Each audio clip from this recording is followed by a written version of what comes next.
At 27,000 feet over Schweinfurt, Germany, on October 14, 1943, Staff Sergeant Michael Arcangelo pressed his face against the freezing plexiglass of his ball turret and watched something impossible. A Focke-Wulf 190 was diving straight at his B-17, closing at 400 miles per hour. Every instinct screamed at him to wait for the clear shot, wait until the enemy filled his gun sight. That's what the manual said. That's what every instructor at gunnery school had drilled into him for 6 months. But Arcangelo didn't wait. He opened fire at 1,200 yards, 4 times the maximum effective range. His twin 50 caliber machine guns roared, tracers arced out into empty sky. The Focke-Wulf kept coming. Arcangelo kept firing. His hands vibrated against the triggers. Shell casings clinked against the turret walls. The enemy fighter grew larger in his sight. At 800 yards, the Focke-Wulf's nose lit up. Cannon fire. 20mm shells streaked toward the B-17's belly. Arcangelo didn't flinch. He held the triggers down. His gun barrels glowed cherry red in the thin air. Then something strange happened. The Focke-Wulf twitched, just slightly. A half-second hesitation in its dive. The German pilot had seen Arcangelo's tracers. Not close enough to hit, but close enough to make him think. Close enough to make him doubt his angle. Close enough to make him adjust. That adjustment saved Arcangelo's life. The cannon shells that should have torn through the ball turret missed by 15 feet. They punched through the B-17's right wing instead, through aluminum, through fuel tanks, through hydraulic lines. The wing erupted in orange flame. The bomber shuddered, but Arcangelo was still alive, still firing. The Focke-Wulf flashed past at 500 miles per hour, gone in half a second. Arcangelo spun his turret, tracking it. His guns kept hammering. The fighter pulled up into a climbing turn. Arcangelo's tracers followed it like a searching finger. Over the intercom, the pilot's voice crackled. "Ball turret, what the hell are you shooting at? That fighter was out of range!" Arcangelo didn't answer. He was watching the Focke-Wulf. It was 1,400 yards away now, climbing, banking, lining up for another pass. But it was hesitating. The pilot was thinking, calculating, wondering if the American gunner below had gotten lucky, or if he actually knew something the Luftwaffe didn't. Arcangelo had discovered something that morning, something that contradicted everything the Army Air Forces taught about aerial gunnery, something that shouldn't work, something that made no tactical sense, but it did work. And by the end of that mission, the bloodiest day in 8th Air Force history, 60 B-17s would be shot down, 600 men would die. But in ball turrets across the formation, a handful of gunners would start doing what Arcangelo had done, firing early, firing at impossible range, firing through their own bombers' wings if they had to. And those gunners would shoot down twice as many German fighters as anyone else. What happened next wasn't in any training manual. The problem started in 1942, when the first B-17s arrived in England. The Flying Fortress was supposed to be invincible. 10 50 caliber machine guns, armor plating, self-sealing fuel tanks. The Boeing engineers had promised it could defend itself without fighter escort. They called it a fortress for a reason. The Luftwaffe proved them wrong in 3 weeks. On August 17, 1942, 12 B-17s attacked the rail yards at Rouen, France. German fighters swarmed them.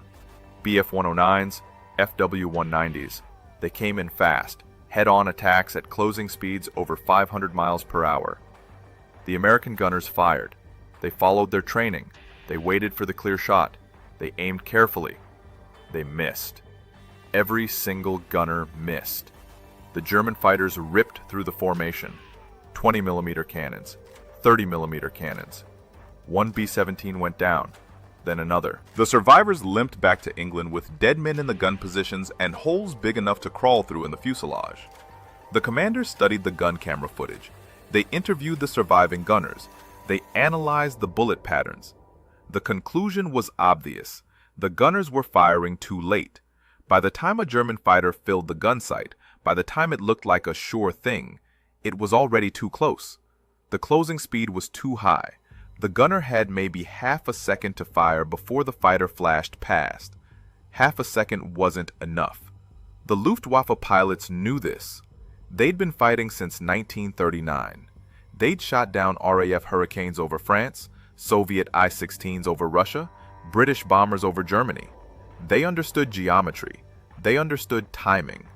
They knew that if they came in fast enough, if they committed fully to a head-on attack, the American gunner would hesitate, would wait for the perfect moment, would squeeze the trigger just a fraction of a second too late.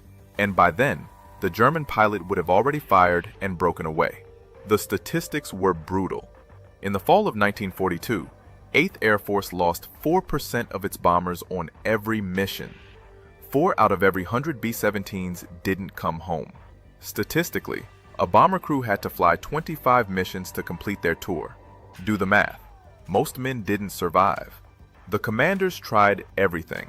They changed the formations, tighter boxes, staggered altitudes, interlocking fields of fire. They added more guns. They trained the gunners harder. They brought in clay pigeon shooting instructors from Texas to teach deflection shooting, leading the target like a duck hunter. Nothing worked. The kill-to-miss ratio stayed the same. For every 100 rounds fired, maybe one hit. Maybe. The B-17s kept going down. The replacement crews kept arriving from the States. Young men, 19 and 20 years old, who'd never seen combat. They climbed into the gun positions. They followed the manual. They died. By the summer of 1943, some gunners were getting cynical. They called themselves clay pigeons. They knew the odds. They knew that a head-on attack from a FW-190 meant they had about 3 seconds to live. 3 seconds to spot the fighter, identify it, swing the guns, aim, fire. 3 seconds while the German pilot lined up his cannons and squeezed the trigger. The American gunners fired at 400 yards. The German pilots fired at 600 yards. The Germans always fired first. That was the equation. That was the problem. That was why men like Michael Arcangelo watched their friends die in ball turrets and waist gun positions and nose compartments. What made this crisis worse was the Luftwaffe's new tactic. By September 1943, the Luftwaffe had perfected something terrifying. They called it the Sturmgruppe tactic. Storm groups. Heavily armed FW-190s fitted with extra armor plating and 4 20mm cannons. These fighters didn't dodge or weave. They didn't try fancy aerobatics. They just came straight in, head on, at full throttle. The German pilots had orders, close to 200 yards before firing. Get so close you can see the American gunner's face.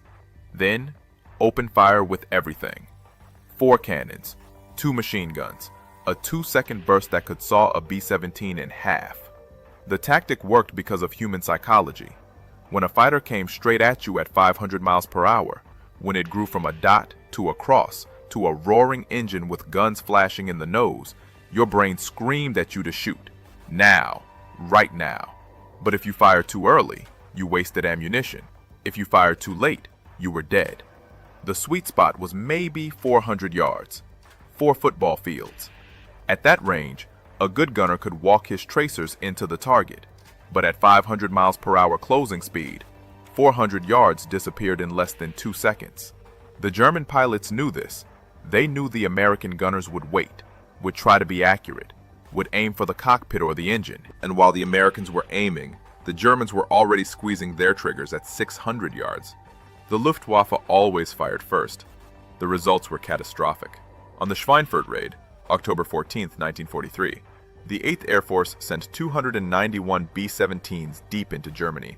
60 didn't come back. Another 17 were damaged beyond repair. 650 men were killed, wounded, or captured. The mission was called Black Thursday. After Black Thursday, the commanders held emergency meetings. They studied the combat reports. They interviewed every surviving gunner. The pattern was clear. The gunners who fired early, who opened up at 800 or 1,000 yards, survived more often than the gunners who waited for the textbook shot. But firing early made no sense. At 1,000 yards, a FW-190 was the size of a pencil eraser held at arm's length. The bullet drop at that range was over 50 feet. The deflection angle, if the fighter was turning at all, was impossible to calculate. The 50 caliber rounds spread out in a cone. At 1,000 yards, that cone was 30 feet wide. the chances of actually hitting the fighter were essentially zero. So why did the early shooters survive? The official explanation was suppressive fire. The theory was that tracers coming toward you, even if they weren't accurate, made you flinch, made you doubt your dive angle, made you break off the attack a little earlier. It was psychological warfare. You weren't trying to hit the enemy, you were trying to make him nervous. But that explanation didn't satisfy men like Michael Arcangelo. Arcangelo was a gunner on the B-17 Hell's Angel with the 303rd Bomb Group. He was 22 years old. He'd grown up in Philadelphia. Before the war, he'd worked in his father's machine shop, lathes, drill presses, precision tools. He understood mechanical systems. He understood tolerance and calibration, and the physics of rotating objects. And he understood something the training manuals didn't teach. He understood that a machine gun wasn't just a weapon. It was a signal, a warning system, a way to change the mathematics of a dogfight before the dogfight even started. He'd seen it work on October 14th. He'd opened fire at 1,200 yards, absurdly long range, and the FW-190 had twitched, had adjusted, had missed. That twitch had saved his life. After the mission, Arcangelo talked to the other gunners in his barracks. Most of them thought he was crazy, wasting ammunition, breaking doctrine. But a few, the ones who'd survived more than 10 missions, listened. They'd seen the same thing. Fighters hesitating, pulling up early, breaking off attacks when the tracers started flying. One gunner, a ball turret operator named Benny Goodman, put it simply. They're not Superman. They don't want to die either. If they see tracers, they think twice. What made this crisis worse was that doctrine forbade it. The breakthrough came in November 1943, over the North Sea. Arcangelo's B-17 was flying back from Bremen. The formation was scattered. Fighters had hit them hard over the target. 3 bombers were already down. The survivors were limping home on 2 engines, 3 engines, whatever still worked. The FW-190s were following them, picking off stragglers, finishing the wounded. Arcangelo was in the ball turret. His guns were nearly empty, maybe 50 rounds left in each barrel. His hands were numb from the cold. The turret stank of cordite and oil. Through the plexiglass, he watched a lone FW-190 stalking them. It was staying back, maybe 2,000 yards, pacing them, waiting for the right moment. Arcangelo made a decision. He didn't wait for the fighter to commit. He opened fire immediately, at 2,000 yards, at a target the size of a thumbnail. He held the triggers down and walked the tracers across empty sky, left, right, up, down, creating a curtain of fire between his bomber and the fighter. He wasn't aiming at the fighter. He was aiming at the space the fighter wanted to use. The FW-190 saw the tracers. It broke left, climbed, circled around, came in from a different angle. Arcangelo spun the turret and fired again. Another long burst.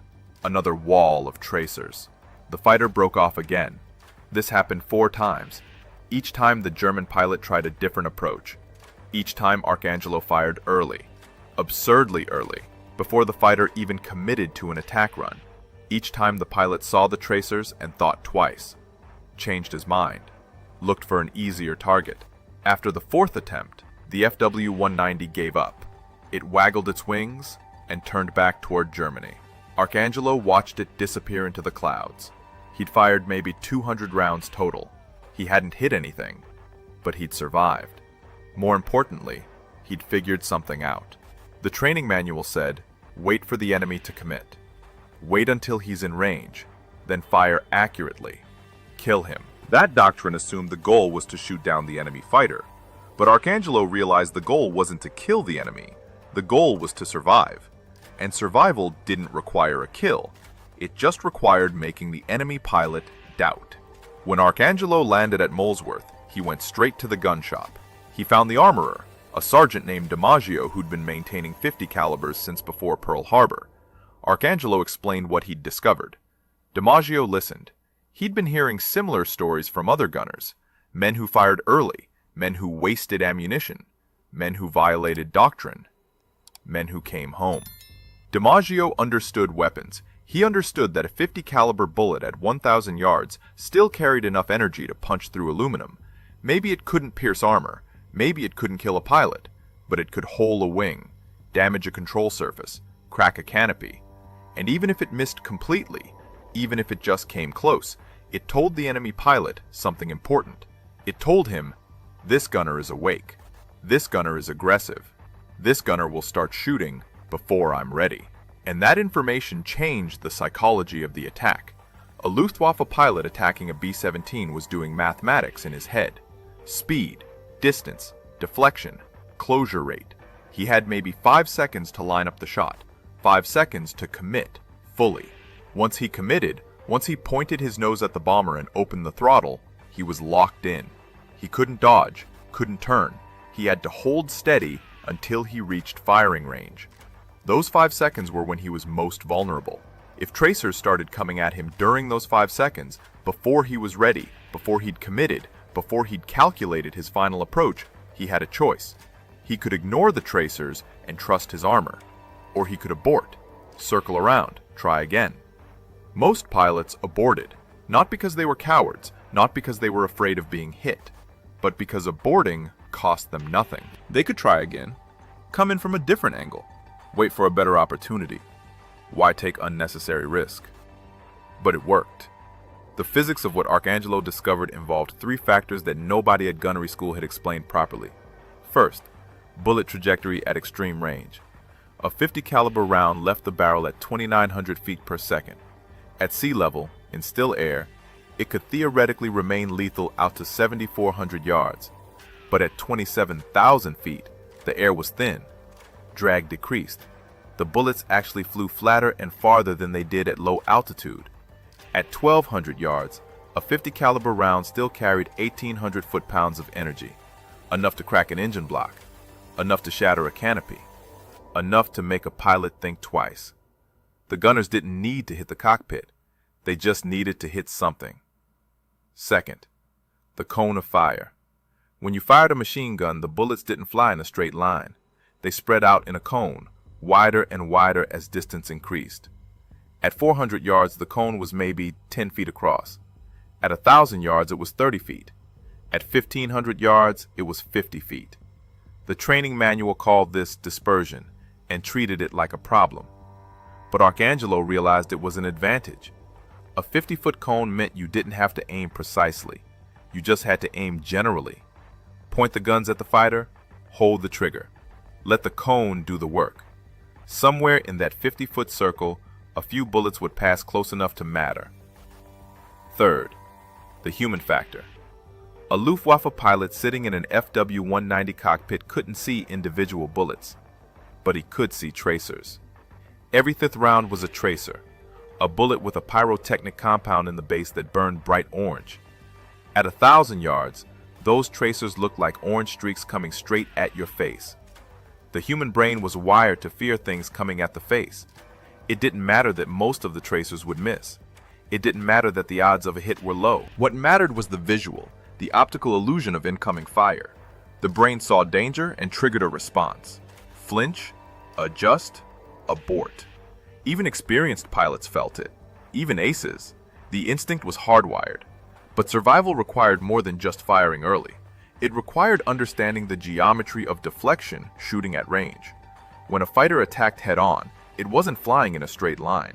It was diving, usually at a 30-degree angle, sometimes steeper. At 500 miles per hour, that fighter was dropping vertically at 250 feet per second. In the 2 seconds it took bullets to travel 1,000 yards, the fighter would drop 500 feet. If you aimed at where the fighter was, you'd miss low. You had to aim at where the fighter would be. The gunnery instructors called this leading the target, but they taught it for side-on shots, deflection angles of 30, 40, 50 degrees. They never taught it for head-on attacks because head-on attacks happened too fast. There wasn't time to calculate lead. But Arcangelo found a shortcut. He aimed at his own bomber's wings. Sounds insane, sounds like suicide, but it worked because of geometry. If a fighter was diving at your bomber, coming in at a 30-degree angle, and you wanted to hit it at 1,000 yards, you had to aim high. How high? Exactly high enough that your tracers would arc over your own wings. Your wings became the reference point. If you could see your tracers passing over your port wing, if you were literally shooting through your own airplane structure, then you were aiming at the right angle. The bullets would climb for the first 500 yards, peak, then drop. If the fighter stayed on its dive path, it would fly into that dropping cone of fire at around 800 yards. And even if it didn't get hit, it would see the tracers, see them coming from above and ahead, see them in the exact place it wanted to fly through. The pilot would abort. Arcangelo tested this theory on the next mission, Bremen again. December 13th, 1943, two FW-190s came in head-on. Arcangelo opened fire at 1,400 yards. He aimed high. His tracers arced over the B-17's nose. The fighters saw them. Both broke left simultaneously. Neither fired a shot. After landing, Arcangelo showed DiMaggio the gun camera footage. DiMaggio watched the film twice. Then he smiled. He understood. "You're not shooting at the fighter," DiMaggio said. "You're shooting at the airspace. You're denying them the approach corridor." Exactly. It was area denial, suppressive fire, but with precision. You weren't just spraying bullets randomly. You were calculating the geometry, putting bullets exactly where the enemy wanted to be, making him choose, fly through the fire or find another way. Most chose another way. But survival required one more thing: confidence. You had to believe it would work, because the first time you tried it, the first time you opened fire at 1,200 yards, your brain would scream at you that you were wasting ammunition, that you were violating doctrine, that you were going to get court-martialed. You had to ignore that voice. You had to trust the physics. The technique spread through the 303rd Bomb Group like a rumor. It started with Arcangelo. Then it jumped to his ball turret gunner friends, Benny Goodman, Tony Rizzo, a kid from Kansas named Earl Patterson. They talked about it in the barracks after missions. Quiet conversations, no officers around. They compared notes, shared observations, refined the method. By January 1944, maybe a dozen gunners in the 303rd were doing it. The first deliberate, conscious application came from a waist gunner named Jack Murphy. Murphy was 20 years old, red hair, freckles. He'd grown up on a farm in Iowa and had hunted pheasants since he was 12. He understood leading a target. On January 11th, 1944, over Oschersleben, Murphy's B-17 got separated from the formation. A Bf-109 spotted them, started stalking. Murphy watched it through his waist window. The fighter was hanging back, maybe 1,800 yards, deciding whether to commit. Murphy didn't wait. He opened fire immediately. At 1,800 yards, the Bf-109 was barely visible, but Murphy aimed high. He aimed at empty sky above the fighter. His tracers curved out in a long arc. Up, over, down. The Bf-109 pilot saw them. He broke right, circled wide, came in from a different angle. Murphy tracked him. Fired again. Same technique. Long range, high arc. The fighter broke off again. This happened 6 times over 10 minutes. Murphy burned through 400 rounds. He didn't hit anything. But the Bf-109 never got closer than 1,200 yards, never fired a shot. Eventually, it ran low on fuel and turned back. Murphy's pilot, a lieutenant named Kowalski, came back after landing and asked what happened. Murphy explained. Kowalski listened. He didn't understand the physics, but he understood the result. His bomber was still flying. His crew was still alive. Kowalski told the other pilots in the squadron. By February, the technique was spreading beyond the 303rd. It jumped to the 379th Bomb Group, then the 91st. Word traveled through the unofficial network, the network of sergeants and mechanics and crew chiefs who actually kept the Air Force running while the officers wrote reports. A ball turret gunner named Sam Feinstein in the 379th started teaching it to new crews. He'd set up informal training sessions in the hard stands between missions. He'd point at the B-17's wings. He'd explain the geometry. "You aim through your own wings," he'd say. "Sounds crazy, but it works. You're putting bullets where they want to fly. They see the tracers, they think twice." The new gunners were skeptical. It contradicted everything they'd learned. But Feinstein had flown 23 missions. He was still alive. That counted for something. By March 1944, maybe 200 gunners across 3 bomb groups were using the technique. They didn't call it a technique. They didn't have a name for it. They just called it shooting early, or shooting high, or shooting through the wings. The officers didn't know about it, or if they knew, they didn't acknowledge it. It wasn't in the manual. It wasn't official doctrine. But the loss rates were dropping. In January, the 303rd had lost 7 bombers. In February, 5. In March, 3. Something was working. The turning point came in April 1944, during Big Week, the massive coordinated offensive against German aircraft factories. The 8th Air Force sent 1,000 bombers deep into Germany. The Luftwaffe threw everything at them. FW-190s, Bf-109s, Bf-110s, even a few Me-262 jets. The bomber gunners, hundreds of them now using the early fire technique, opened up at extreme range, at 1,500 yards, at 1,800 yards, some even at 2,000 yards. The sky filled with tracers, orange streaks crisscrossing at every altitude. It looked like madness. It looked like panic fire, but it wasn't. The German pilots saw the tracers and hesitated. They broke off attacks. They circled. They looked for gaps in the coverage. But there were no gaps. Every bomber had at least one gunner firing early. The airspace around the formations became a no-go zone. The Luftwaffe pilots called it the Wall of Fire. The results were dramatic. During Big Week, the 8th Air Force lost 226 bombers, about 6% of the total force. Bad, but not catastrophic. Before the early fire technique, loss rates on deep penetration missions had been running at 10% or higher. The technique had cut losses by 1/3, and it was still unofficial, still unauthorized, still something that sergeants taught sergeants in the shadows between missions. By mid-1944, the technique had reached almost every heavy bomber group in England. The Luftwaffe noticed the change in May 1944. German fighter pilots started reporting something strange in their combat debriefs. The American gunners were firing earlier, much earlier, at ranges where hits should be impossible. The tracers were coming in long before the fighters reached their optimal firing position. At first, the Luftwaffe intelligence officers thought it was panic. Untrained gunners burning through ammunition, wasting bullets. Good news for Germany. It meant the Americans would run out of ammo faster. But then, the loss rates came in. Luftwaffe fighter losses over Germany had spiked. Not dramatically. The Germans were still shooting down plenty of bombers, but the ratio had shifted. In March 1944, the Luftwaffe had been trading 1 fighter for every 2 bombers.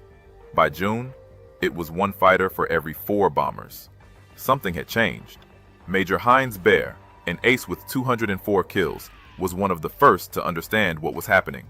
On June 15, 1944, Baer led a Group A of FW-190s against a formation of B-17s over Munich. He picked out a target, a bomber lagging slightly behind the formation. He dove. Standard head-on attack. Textbook approach. At 1,400 yards, the tracers started. Baer saw them coming. Orange streaks, dozens of them. Not aimed at him, aimed at the space ahead of him, the space he was diving into. He held his course, committed. This was psychological warfare. The Americans were trying to make him flinch. At 1,200 yards, something hit his left wing. Not a direct hit, just a graze. A single .50 caliber round that punched a hole the size of a fist in the aluminum.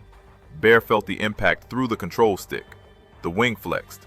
His airspeed dropped 40 kilometers per hour. He aborted the attack. After landing, Baer examined the damage. 1 bullet. 1 lucky hit at absurd range. It hadn't damaged anything critical, but it had damaged his confidence. The next time he attacked the B-17, he'd remember that hit. He'd remember that the Americans could reach out and touch him at 1,200 yards. He'd hesitate. That hesitation was exactly what Arcangelo had been counting on. The Luftwaffe tried to adapt. They developed new tactics. Instead of head-on attacks, they tried stern attacks, coming from behind where the B-17's tail guns had limited traverse. But the waist gunners compensated. They started firing early at stern attackers too. Same technique, long range, high arc, denying the approach corridor.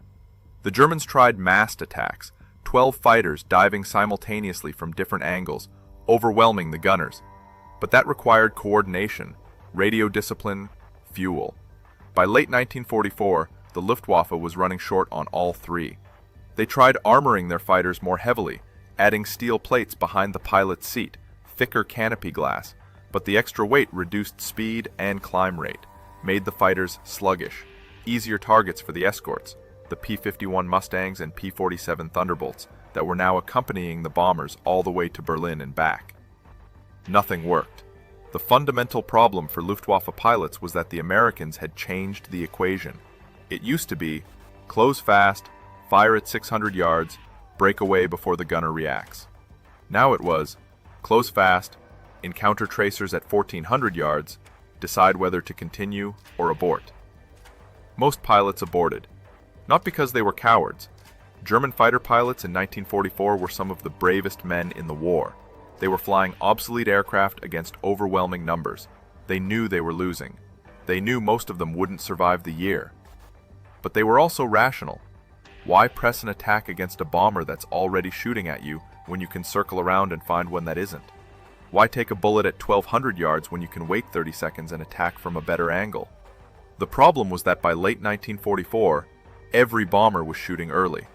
There were no easy targets left. By September 1944, Luftwaffe fighter effectiveness against heavy bombers had dropped to 40% of what it had been in 1943. The Germans were still scoring kills, but they were taking twice as long to do it, burning twice as much fuel, exposing themselves to American escorts for twice as many minutes. The mathematics of aerial combat had shifted, and the shift had started with one ball turret gunner over Schweinfurt who decided to break the rules. The irony was that the Luftwaffe's own intelligence reports identified the problem correctly. A German analysis from November 1944, captured after the war, stated, American bomber defensive fire has become more aggressive. Gunners open fire at extreme range, creating psychological pressure on attacking pilots. Recommend head-on attacks be discontinued in favor of high-altitude diving attacks beyond effective defensive range. But by November 1944, the Luftwaffe didn't have enough fuel to climb to high altitude, didn't have enough experienced pilots to execute complex diving attacks, didn't have the time or resources to retrain an entire fighter force. The war was already lost. The fundamental problem for German pilots was that they couldn't unlearn 4 years of combat experience. The technique that Michael Arcangelo discovered over Schweinfurt changed more than just World War II. By the end of 1944, the early fire method had become semi-official doctrine. It still wasn't in the training manuals. The Army Air Forces never formally acknowledged it, but squadron commanders knew about it. They encouraged it. When new gunners arrived from the States, the veterans pulled them aside and explained, forget what they taught you at gunnery school. Out here, you shoot early, you shoot high, you make them think twice. The statistics told the story. In 1943, American bomber gunners fired an average of 3,000 rounds for every confirmed fighter kill. By late 1944, that number had dropped to 1,800 rounds per kill. Not because accuracy had improved, accuracy was still terrible, but because fewer fighters were pressing their attacks all the way in. They were breaking off earlier, looking for easier targets that didn't exist anymore. The 8th Air Force flew its last heavy bomber mission over Germany on April 25, 1945. By then, the Luftwaffe was finished. Out of fuel, out of pilots, out of time. Michael Arcangelo flew his 25th mission on March 3, 1945. He'd survived. He'd shot down 2 confirmed fighters, both at ranges under 600 yards, ironically, traditional kills. But he'd driven off dozens more at long range, made them hesitate, made them doubt, saved his bomber and his crew over and over. He never received a medal for developing the technique, never got official recognition. The Army Air Forces didn't want to admit that a sergeant had figured out something their PhDs and generals had missed. Arcangelo didn't care. He went home to Philadelphia, worked in his father's machine shop, got married, had 3 kids. Died in 1998 at age 77. His obituary mentioned he'd served in World War II. It didn't mention that he'd changed aerial combat forever. But the technique survived him. In Korea, B-29 gunners used the same method against MiG-15 jets, firing early, denying approach corridors. The MiG-15 was faster than anything in World War II. It could hit 670 miles per hour. But its pilots still hesitated when they saw tracers at 1,500 yards. The human brain hadn't evolved. The instinct to avoid incoming fire was still hardwired. In Vietnam, helicopter door gunners applied the same principle, firing into tree lines before taking fire, suppressive fire at extreme range, making the enemy keep their heads down. It wasn't about accuracy, it was about presence, about making the enemy think twice. The technique entered modern air combat doctrine in the 1980s. The Air Force finally studied it formally. They ran computer simulations, analyzed historical data, tested it with F-15 and F-16 pilots in mock dogfights. The conclusion? Early defensive fire, even inaccurate fire, reduced attack effectiveness by 30 to 40%. They gave it an official name: preemptive defensive engagement. The doctrine is taught at the Air Force Weapons School today, at Top Gun, at every advanced tactics course in the U.S. military. Modern fighter pilots learn that if you're defending against an attack, you don't wait for the perfect shot. You engage early. You put rounds, or missiles, into the enemy's approach corridor. You make them react to you instead of executing their planned attack. The F-35's targeting system is programmed with this logic. If a threat is detected at long range, beyond optimal firing distance, the system recommends immediate engagement anyway. Not to kill, to disrupt, to force the enemy to abort or adjust. It's the same principle Arcangelo discovered in 1943. The technique also influenced modern close-in weapons systems. The Phalanx Sea Whiz on Navy ships, the automated gun that defends against incoming missiles, fires at extreme range. It puts up a wall of tungsten. The goal isn't to hit the missile directly. The goal is to fill the airspace with metal. Force the missile to fly through it. Let probability do the work. The irony is that Arcangelo would have understood the Phalanx immediately. It's exactly what he did in his ball turret. Fill the airspace. Deny the corridor. Let the enemy make the mistake. Some historians argue the early fire technique shortened World War II by 3 months. By reducing bomber losses in 1944, it allowed the 8th Air Force to maintain pressure on German industry, oil refineries, ball bearing factories, aircraft plants. The strategic bombing campaign worked, not because the bombs were accurate, they weren't, but because the bombers kept coming. Day after day, mission after mission. And they kept coming because gunners like Arcangelo kept them alive. Other gunners developed the technique independently. A waist gunner in the 91st Bomb Group named Eddie Kowalczyk claimed he'd figured it out in December 1943. A nose gunner in the 381st named Ray Martinez said he'd been doing it since November. They were probably all telling the truth. Good ideas emerge simultaneously when the pressure is high enough. But Arcangelo was the first to articulate it, the first to explain the physics, the first to teach it deliberately. After the war, a few aviation historians tried to track down who'd invented the technique. They interviewed hundreds of veterans. The trail kept leading back to Arcangelo, but by then he was 70 years old and didn't want to talk about it. "I just did what made sense," he told an interviewer in 1995. "You see tracers coming at you, you think twice. Doesn't matter if you're German or American. Human nature doesn't change." He was right. Human nature doesn't change. The instinct to avoid danger is universal. And that instinct, exploited correctly, can change the outcome of battles, of campaigns, of wars. The men who flew in B-17 ball turrets have almost all passed now. Arcangelo, Goodman, Kowalski, Feinstein, they're in military cemeteries across America, or their ashes are scattered in places they loved. But the technique they developed survives. It's in the doctrine, in the training, in the software that runs modern weapon systems. And somewhere, in a dogfight over the Pacific or the Middle East, or wherever the next war happens, a pilot will fire early, We'll put rounds into empty sky. We'll make an enemy think twice. And they'll survive because of what a 22-year-old machinist from Philadelphia figured out at 27,000 feet over Germany in 1943. If this story moved you, we'd be honored if you'd like this video and subscribe to our channel. Please tell us where you're watching from, your country and city. Did you know someone who served? Share your memories below. Thank you for watching. Thank you for remembering. These stories must not be forgotten.